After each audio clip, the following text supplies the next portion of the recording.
zieten tolosarrek Joxan Lasa eta Joxi Zabalari. 33 urte dira torturatu eta hil zituztela.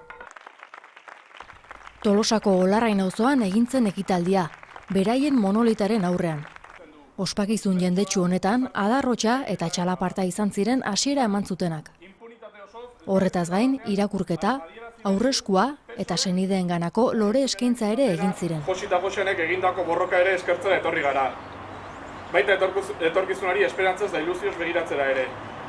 Bazen gudari da nopik urriñan atzera. Gora Joxi! Gora! Gora Joxan! Gora!